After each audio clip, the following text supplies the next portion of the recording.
The freshwater generator you see uses a shell-type evaporator.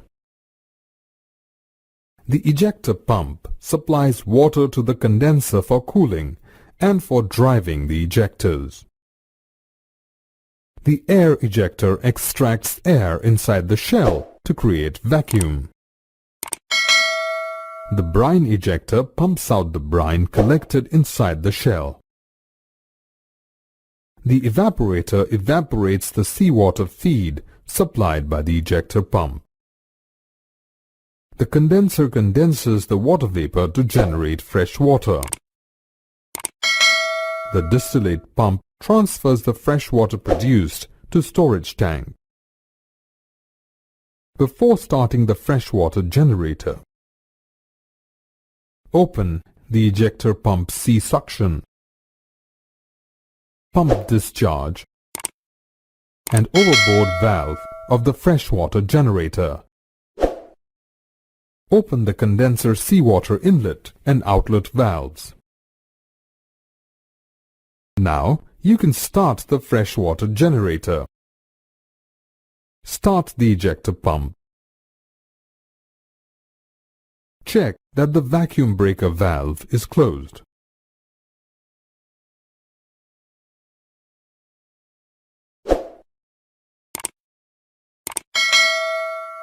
Wait for the vacuum to build up to at least 95% of the rated value.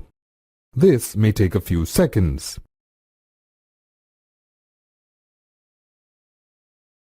Crack open the feed inlet valve.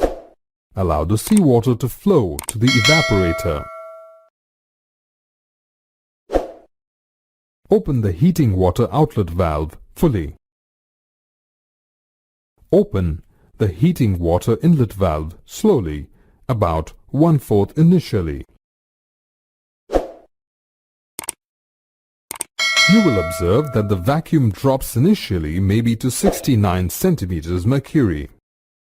At the same time, the shell temperature rises.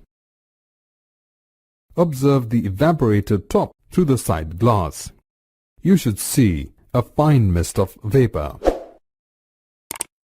The mist rises up and encounters the baffle plate. The baffle plate prevents bigger water droplets to pass to the condenser. Hence, bigger water droplets strike the plate and drop down, whereas the fine mist of water vapor rises above. The vapor then passes through the demister. This traps the remainder of water droplets which might carry salt. The vapor then condenses over the condenser tubes. The vacuum will again stabilize at 74 centimeters mercury once everything is stabilized. After a few minutes, through the side glass, you will see water below the condenser. Switch on the salinometer.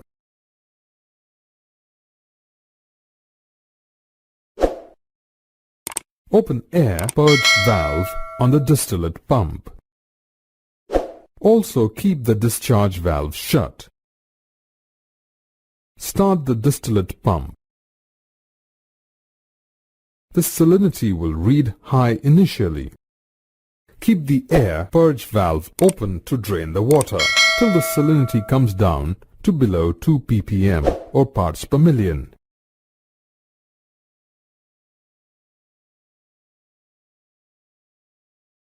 When the salinity comes down to below 2 ppm, it is ready to be stored. Open the distillate pump discharge valve and the water is collected in the tank. Close the air purge valve of the distillate pump. Check the flow in the flow meter. This ensures that the freshwater generator is running normal.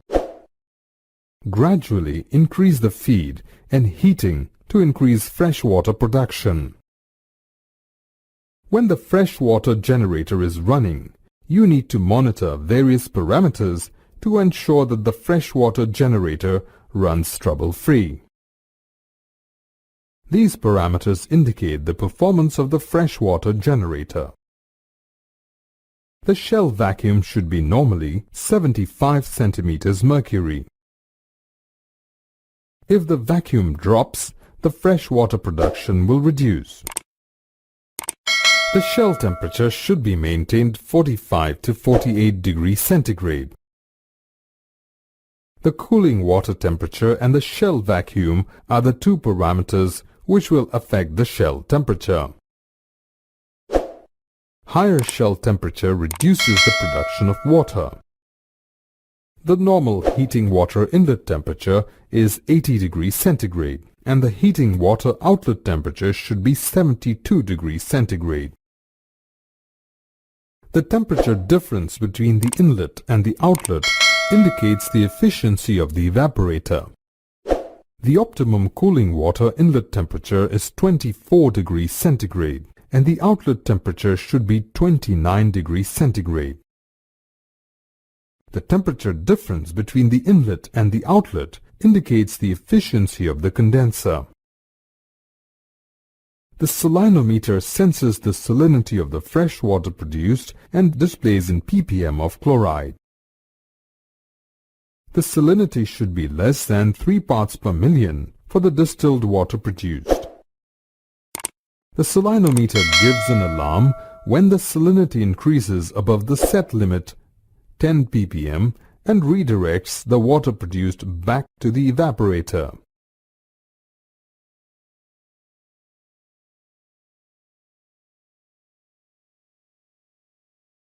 Close the heating water inlet and outlet valves.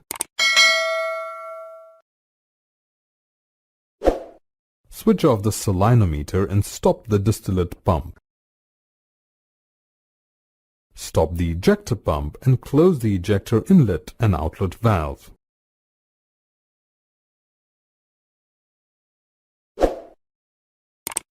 Open the vacuum breaker valve to release the vacuum. Open the drain valve at the bottom of the evaporator.